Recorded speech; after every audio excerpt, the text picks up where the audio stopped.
1982 से 1992 के बीच जिन कश्मीरी हिंदुओं की हत्या हुई उसकी अब जांच होगी। हमारे साथ बातचीत करने के लिए भारतीय जनता पार्टी के राष्ट्रीय महासचिव और जम्मू कश्मीर के प्रभारी तरुण चुग जी हैं। सर, निश्चित रूप से तमाम लोगों ने अपनों को खोया, खासतौर पे हिंदू परिवारों की अगर हम बात करें, अब इस पूरे मामले की जांच होगी। आप जम्मू कश्मीर के प्रभारी भी हैं, किस तरीके से देखते हैं?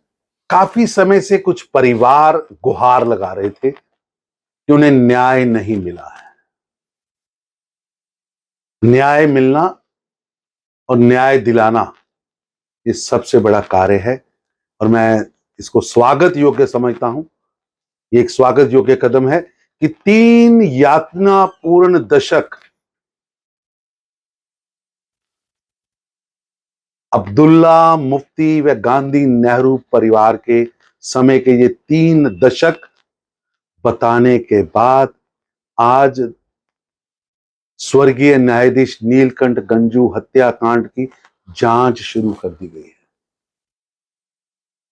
ये उन सभी कश्मीरी पंडितों को न्याय दिलाने की दिशा में एक ऐतिहासिक कदम है जिनकी एफआईआर ही नहीं रजिस्टर्ड की गई। अगर एफआईआर रजिस्टर्ड की गई तो गुनाहगारों को बुलाया नहीं कहा गया।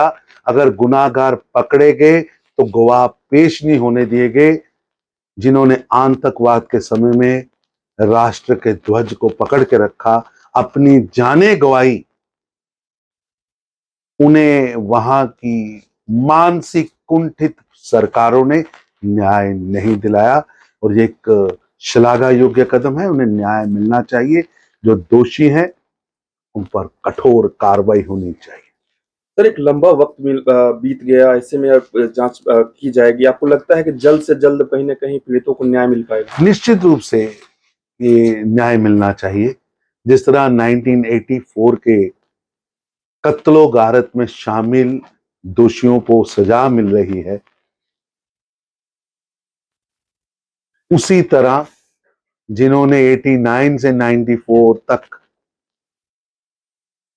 सामूहिक और सुनियोजित हत्याकांड किए हैं, उनको भी सजाएं मिल रही है। बात करें, बिल पास हो चुका है, लेकिन जो सरकार है, खासतौर पर दिल्ली के मुख्यमंत्री जो हैं, वो लगातार सवाल उठा रहे हैं, तानाशाही रवैया करार दे रहे हैं, कह रहे हैं कि मैं 1 सप्ताह क्या 100 सप्ताह कुर्बान करने। केजरीवाल साहब बेशर्म बनकर देश के अंदर भ्रम पैदा कर रहे। देश की सबसे बड़ी पंचायत यानी लोकसभा ने बहुमत के साथ ये निर्णय लिया है, पास किया है। और कभी भूलना नहीं चाहिए, केजरीवाल साहब जानते हैं लेकिन झूठ बोलते हैं। उन्हें भी पता है कि दिल्ली एक कैपिटल यूटी स्टेट है, यूटी है, पर केजरीवाल साहब झूठ बोलकर जनता में भ्रम पैदा करना है। क्या उन्हें चुनाव लड़ते समय पता नहीं था कि वो एक यूटी के मुख्यमंत्री या यूटी के विधायक के लिए चुनाव लड़ रहे हैं? और केजरीवाल साहब आपसे पहले श्री मदन लाल खुराना, श्री साहब सिंह वर्मा, बहन सुषमा स्वराज, शीला दीक्षित जी 4 मुख्यमंत्री रहे हैं। कभी प्रश्न ही नहीं उठा क्योंकि उन सबको मालूम था कि दिल्ली एक कैपिटल स्टेट है और 1952 से लेकर जितने भी अध्यादेश पारित हुए हैं सभी में स्पष्ट कहा गया है कि दिल्ली के अंदर बनने वाली हर सरकार के निर्णय लेने का अधिकार, सरकार की स्टेट का जब अधिकार दिए गए तो स्टेट के अधिकारों में भी स्पष्ट किया गया कि उनकी विधानसभा के अधिकारों पर भी निर्णय लेने का अधिकार देश की लोकसभा को है। पर जानबूझकर उलझाने के लिए, भ्रम पैदा करने के लिए केजरीवाल साहब बिना बात का तूल दे रहे हैं। केजरीवाल साहब विकास की बात करिए ना। मदन लाल खुराना जी कांग्रेस की सरकार थी, मुख्यमंत्री थे, विकास की बात करते थे, कभी डिस्प्यूट नहीं हुआ। साहब सिंह वर्मा, सुषमा स्वराज, शीला दीक्षित की सरकार थी, शीला जी के समय कभी डिस्प्यूट नहीं पैदा हुआ।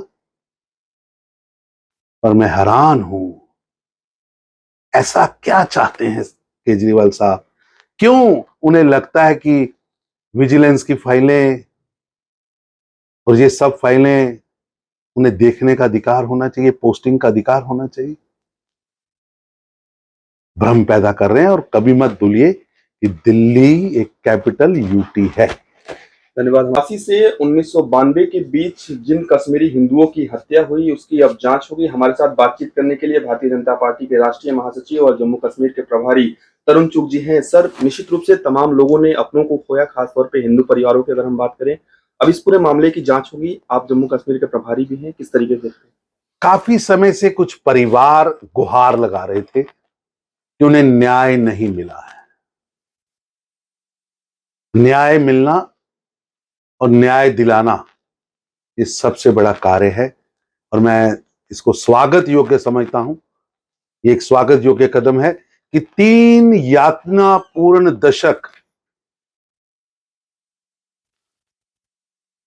अब्दुल्ला, मुफ्ती व गांधी नेहरू परिवार के समय के ये 3 दशक बताने के बाद आज स्वर्गीय न्यायाधीश नीलकंठ गंजू हत्याकांड की जांच शुरू कर दी गई है। ये उन सभी कश्मीरी पंडितों को न्याय दिलाने की दिशा में एक ऐतिहासिक कदम है जिनकी एफआईआर ही नहीं रजिस्टर्ड की गई। अगर एफआईआर रजिस्टर्ड की गई तो गुनाहगारों को बुलाया नहीं कहा गया। अगर गुनाहगार पकड़े गए तो गवाह पेश नहीं होने दिए गए। जिन्होंने आतंकवाद के समय में राष्ट्र के ध्वज को पकड़ के रखा, अपनी जानें गंवाई, उन्हें वहां की मानसिक कुंठित सरकारों ने न्याय नहीं दिलाया और ये एक श्लाघा योग्य कदम है। उन्हें न्याय मिलना चाहिए। जो दोषी हैं उन पर कठोर कार्रवाई होनी चाहिए। सर, एक लंबा वक्त बीत गया, ऐसे में अब जांच की जाएगी। आपको लगता है कि जल्द से जल्द कहीं ना कहीं पीड़ितों को न्याय मिल पाएगा? निश्चित रूप से ये न्याय मिलना चाहिए। जिस तरह 1984 के कत्लो गारत में शामिल दोषियों को सजा मिल रही है, उसी तरह जिन्होंने 89 से 94 तक सामूहिक और सुनियोजित हत्याकांड किए हैं, उनको भी सजाएं मिल रही है। एक आखिरी सवाल रहेगा सर, इससे इतर सवाल रहेगा। जिस तरीके से दिल्ली में ट्रांसफर पोस्टिंग को लेकर तमाम रस्साकसी चली, दिल्ली के उपराज्यपाल, दिल्ली के मुख्यमंत्री के बीच सरकार अध्यादेश लेके आई, दोनों ही सदनों, चाहे लोकसभा से बात करें या राज्यसभा से बात। Subscribe to our YouTube channel News DNN by clicking the bell icon. Don't forget to like, comment and share.